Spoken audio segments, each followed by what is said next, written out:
kalau nak buat Mageran ini, tentulah kerajaan yang ada sekarang ini mencadang kepada Agong.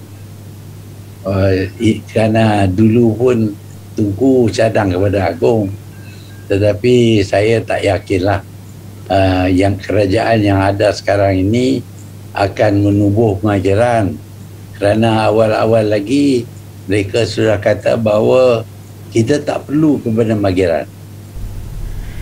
Dr. Mahathir Mohamad mencadangkan Majlis Gerakan Negara atau Mageran ditubuhkan untuk mengambil alih pentadbiran kerajaan daripada Perikatan Nasional susulan kegagalan pakatan itu mentadbir negara ketika pandemik wabak penyakit berbahaya. Bekas Perdana Menteri memberi cadangan itu ketika menghadap Yang di-Pertuan Agong Sultan Abdullah Sultan Ahmad Shah di Istana Negara hari ini. Kita cadang Mageran diberi kuasa untuk menyelesaikan beberapa masalah dihadapi negara, namun penubuhannya bergantung kepada Kerajaan Perikatan Nasional kerana kerajaan yang ada ketika ini sahaja boleh mencadangkan supaya Mageran ditubuhkan kepada Agong, katanya pada sidang media secara maya selepas menghadap Al-Sultan Abdullah mengulas calon sesuai mengetuai Mageran. Ahli Parlimen Langkawi itu menjelaskan perkara berkenaan tidak disentuh ketika sesi menghadap, namun beliau secara peribadi menawarkan diri sekiranya kerajaan mahu beliau kembali berkhidmat. Ketika ditanya adakah Yang di-Pertuan Agong menerima cadangan itu, Mahathir berkata Sultan Abdullah tidak menolak atau membantah cadangan berkenaan.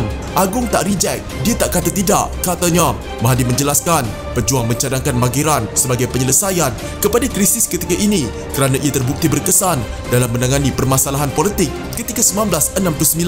Mageran yang diketuai Tun Razak Abdul Razak Husin ketika itu berjaya tangani masalah politik yang meruncing dengan menjemput parti lawan menyertai kerajaan. Ketika itu dasar ekonomi baru ditubuhkan Tun Razak berjaya stabilkan politik dalam negara, malah terus memerintah dengan majoriti lebih kuat. Saya rasa kali ini kita juga boleh lakukan, katanya. Bagaimanapun pemimpin berusia 95 tahun itu secara sinis berkata cadangannya mungkin tidak akan diterima pimpinan Muhyiddin Yassin yang sejak awal lagi menentang penubuhan badan itu.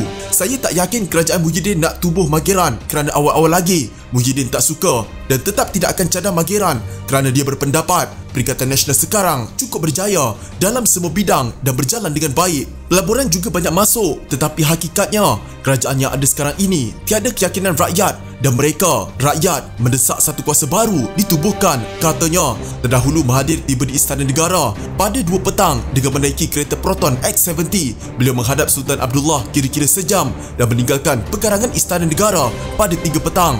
Pengerusi pejuang itu adalah pemimpin politik ke-7 menghadap Agong sejak semalam. Ini kali pertama Mahathir menghadap Agong secara bersemuka selepas melepaskan jawatan Perdana Menteri pada Februari tahun lalu yang menyaksikan kejatuhan Kerajaan Pakatan Harapan. Sebelum ini beliau 2 kali menghantar permohonan kepada Agong untuk menghadap selepas pengisytiharan darurat pada Januari lalu.